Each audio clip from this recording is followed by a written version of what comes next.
because it still looks.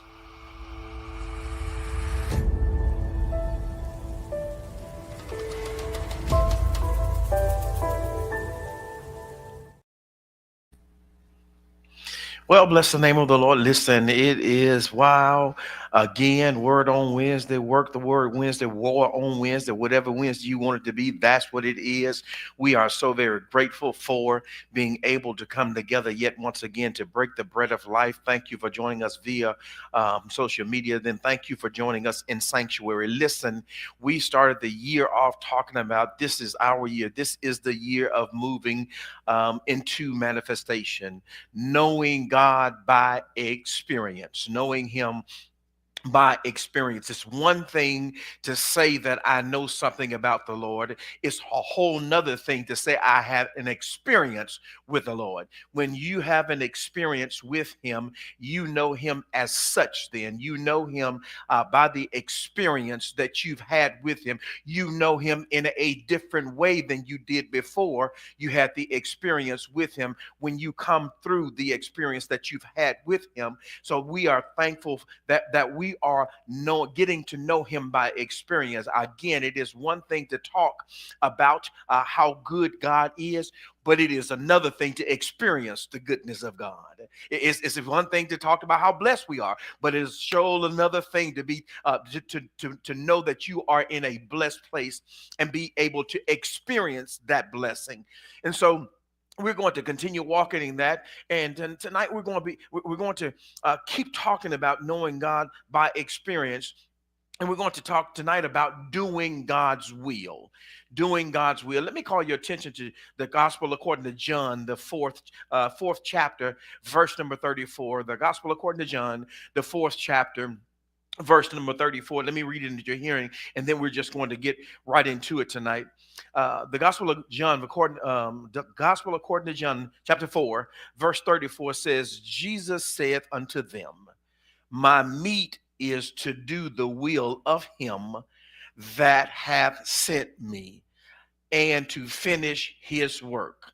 Jesus said unto them, my meat is to do the will of him that sent me, and to finish his work. Y'all hold on to that. Hold on to that.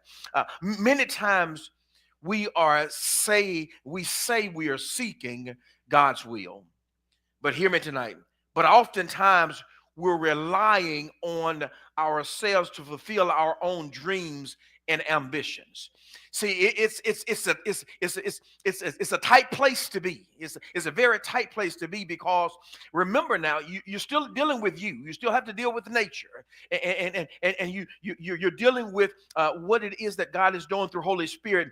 And so, oftentimes though, we are seeking God's will, but there are many times that we rely on what we've told ourselves we're going to be, how we're going to be, better yet, what our expectation of our own selves are.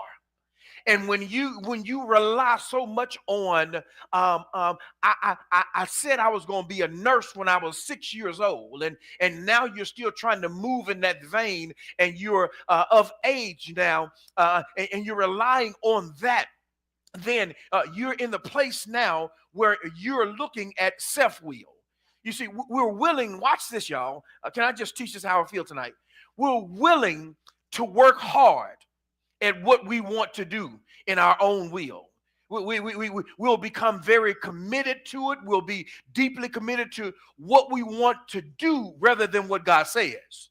See, when we become committed to what we want to do, when I have convinced myself that this is what it is I want to do, and then I will try to enlist what God has not said with what I believe I'm going to tell people he said. So I'll even compound my problem, because I will say stuff like, well, this is the Lord's will for my life. Be careful. Be very careful when you're moving, and you know this already. You know the Lord hadn't said such thing. You know that already. You just trying to convince yourself that this is what I want the Lord to do for me, but this really is my own will. So I'm operating now in a vein where I'm unprotected. I'm operating now in waters where it's very easy to drown. You see, the struggles of life, hear me tonight, takes place between what we're working so hard at and what God says. There's a huge struggle there. Because I am deeply committed and working hard, hard at what I feel like I should be doing, rather than what God said. But we are so hard at it, and we're working so hard at it, and we are so dependent or committed to it. But here's the ask tonight: is it producing any fruit? You see, wait. You know, I know you committed. I know you're going to do whatever it takes. But is it producing any fruit? You see, God never plants a tree that doesn't produce fruit. Never. It'll never happen. He is the fruit of life. So we have to watch this.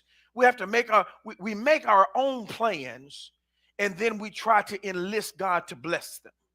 You see, well, wait a minute, and watch this. There's no ill intent. There's no ill will. You don't have no damage you're trying to do to anybody. You're not trying to hurt nobody, any of that. There's no ill intent. But the only problem is that you're doing yourself a disjustice.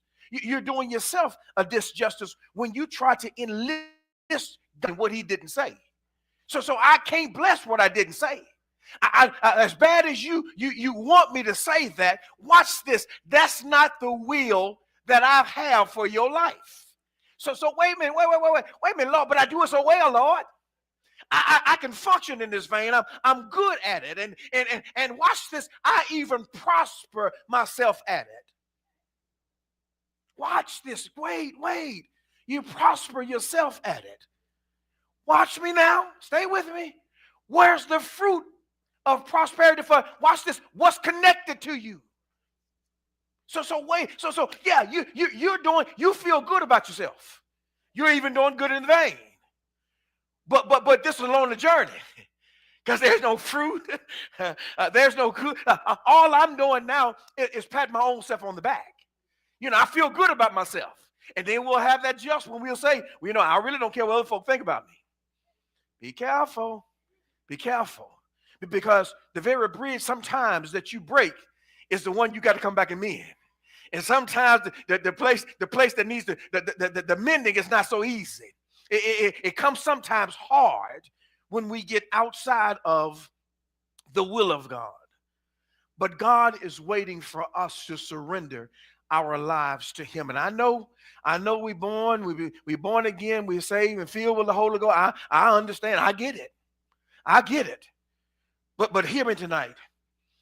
We have to make our lives available for God to accomplish his divine purpose through us.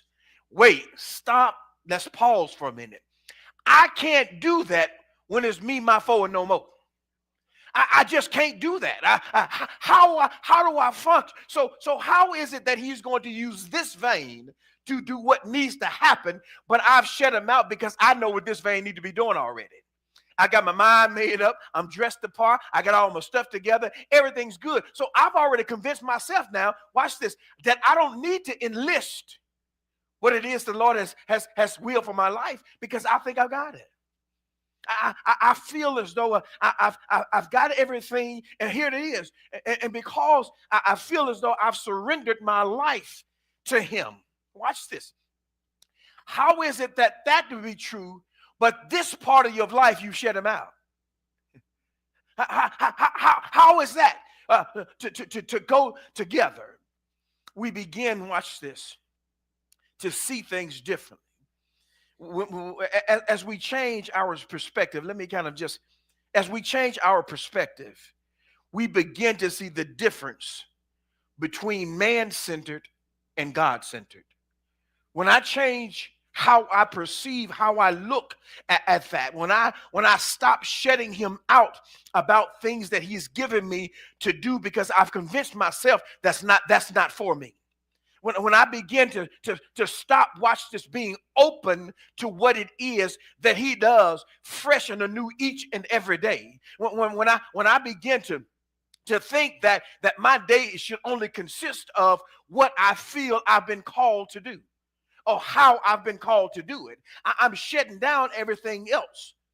Well, the problem with that is that's man-centered and not God-centered. The more we draw into close relationship with God, the more, watch this, God begins to accomplish through us. Through us.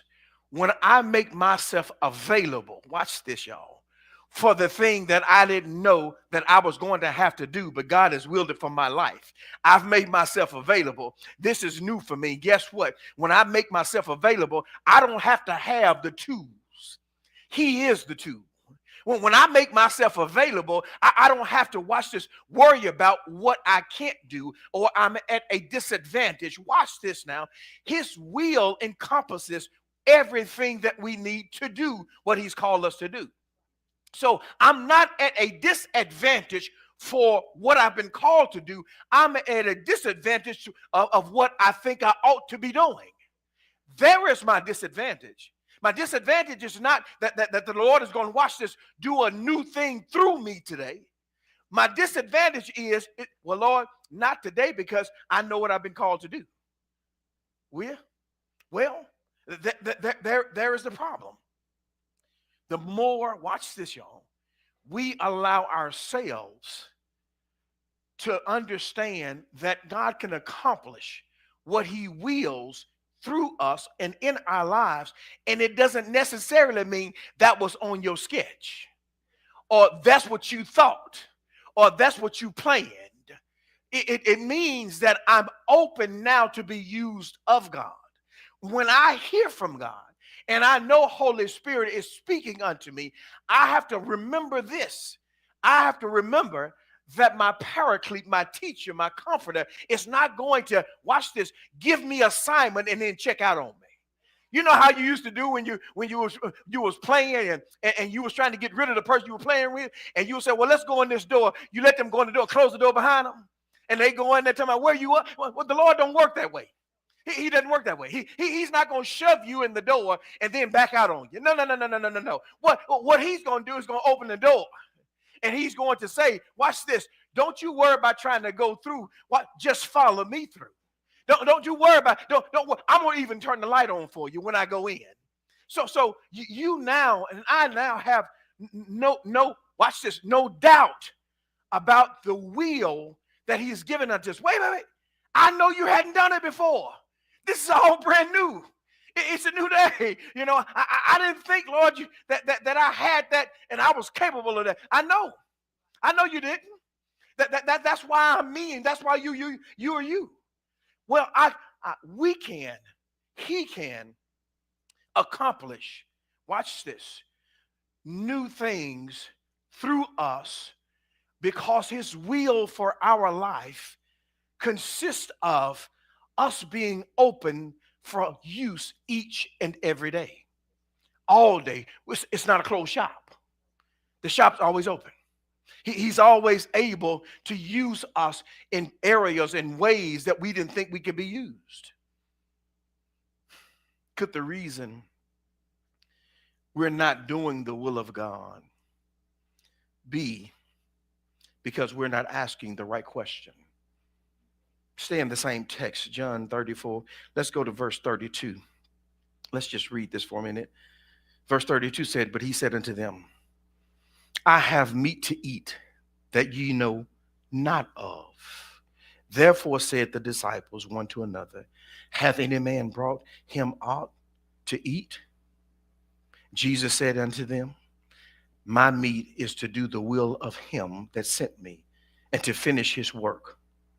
Wait, could it be that we're asking the wrong question? Watch me. And if you ask the wrong question, you're going to surely get the wrong answer. Surely you're going to get the wrong answer. Jesus considered God's will, watch this, y'all, to be his highest priority. His highest priority. Following God's will also should be the highest priority for us. Often, when people want to know God's will, they ask, we're going to get a little tight in here. They ask, what is God's will for my life? Hear me tonight. If you ask the wrong question, you're going to get the wrong answer. What is God's will for my life can be a loaded question to ask. Could perhaps the better question be, what is God's will? I know that seems confusing, right? Watch this though. But people, we are naturally self-centered. We're naturally self-centered. We tend to view the whole world, even God's activity, in terms of our own lives. So when I ask that question, what is God's will for my life, I automatically initiate myself in there. I automatically bring self in there. I automatically now begin to think of myself and what it is that I need to be doing, or what it is that I'm good at, and all of these things come into play. Of course, we want to know what we should and how events will always take place and affect us. But that is actually, listen to me, an inverted life perspective.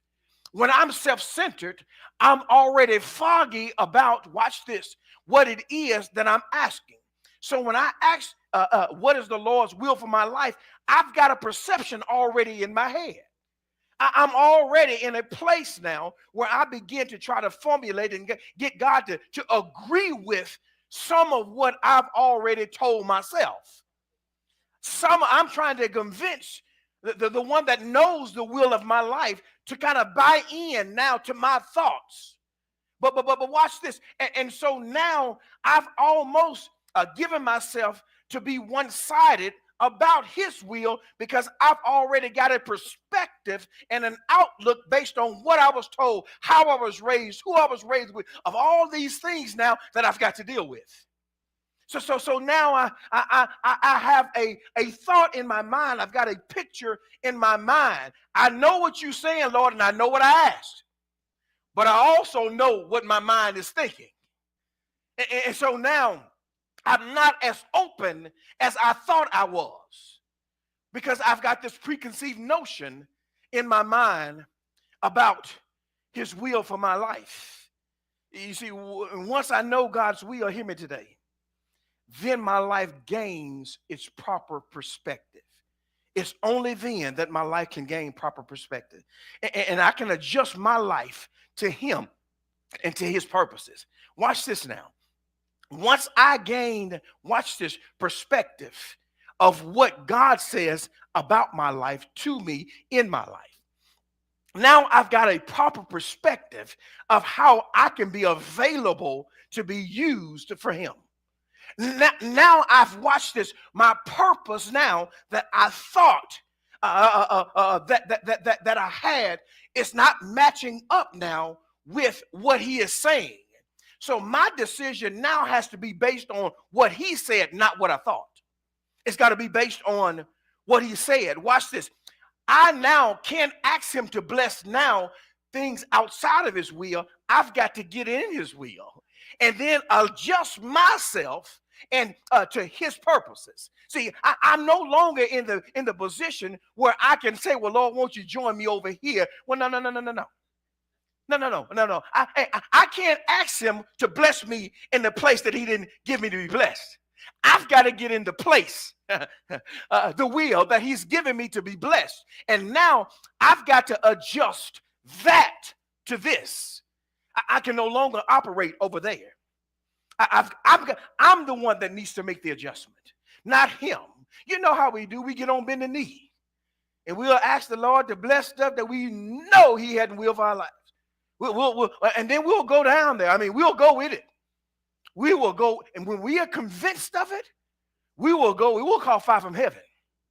We'll go with it, because we've convinced ourselves that this is where I believe that the Lord has given me. And the Lord has told you, giving you to see that there's no fruit being produced where you are.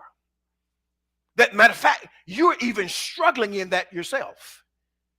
So he gives us to understand. In other words, What is it that God is purposing to accomplish where I am? I'm going to kind of just hang out right there. What is it that God is purposing to accomplish? Y'all get this now, where I am. I know what I thought about this. I know what I thought about that. What is God purposing where I am? So now, if my thoughts is where I am don't line up with what I thought there, watch me now. How is it now that I have the mindset to get to that place? I'm not looking at the purpose of him where I am. I can't receive where I am because in my mind is fixed that that's where I'm going. Well, that's what I said. So now I've got to stop, wait, hold up, and say, okay, what is the Lord's will from in my life, or will the Lord's will right here where I am today, right here, right now? I know what you see there, but wait a minute. You trying to tell me that you're going to try to get there without allowing yourself to be used right here where I am? So now I give myself, watch this, to surrender where I am. Watch me come a little closer. That means that today something different may come up that's not in the plan for that up there or that back there. So if I'm seeking the will, God's will for where I am, there's going to be some things that I didn't see, don't know about, can't foresee, can't tell nobody. That's happened in my life today, right here. Why? Because that's where I am. But if I'm fixated about this don't go with where I'm going, then where I am now is irrelevant to him. Well, but I want to know the will of him for my life. But I'm not looking at today. I'm looking at next week. I'm looking at how am I going to get there. Once I know what God is doing, then I see what I should be doing. I can't see what it is I should be doing until I see what it is that he's doing. So wait. I don't know about you, but I don't run off the road a whole lot of time when I'm playing my own trip. I'm sorry, y'all. I done got lost a few times. I done stopped at the wrong place. You know how we do. I end up in neighborhoods I shouldn't have been in and place all kind of stuff when I make plans and I do all of those things. But watch this now. But when I understand or when I relish the fact that I want to know what God is doing where I am, and when I know that, I can do what God has given me to do where I am. Where I'm going, if he's going to give me where I am and lead me and navigate me right here, you think he's not going to navigate me there? You think he's not going to be like he was when you shut your friend in the closet and left. No. He's not going to close the door on you. He's going to walk with you. Why? Because his will for your life is most important to you because he knows what it is already. He already knows what it is. It's like when Paisley was smaller and we took her to Disneyland. And you know how I used to when I got there, I used to see the babies, and the adult had the thing tied around their waist and had one tied around the baby's waist too. You know, and you know, we holding the hand and everything, and she's trying to get there and she's trying to get there. Well, all of that is good. But then there was those parents that didn't have to move. They didn't have to run after the child. All they did was stand still. The child stopped. Okay, I got to go back now. Y'all thought I was talking about children. You see, because when we watch this, don't allow him to give us what we need right where we are. That's what we do. So for us, watch me. And if we're wanting to and allowing God to do what he's willing in our right now, our focus needs to be, watch this, inward on God and not outward on what I think. It has to be focused on inwardly on his purpose. So now when I focus inwardly on his purpose and not outwardly on my life, Now I gain a different perspective. I'm able to see some things different because I thought this was about me and what I wanted. But I hate to tell you today, it's really not. It's about the will. Watch this. And you can choose. You can choose that choice. But it's about the will that he has for your life. Facebook family and friends, thank you for joining live with us. Our prayer is that next week you'll meet the same place, same time, right here as we talk about God's will for your life.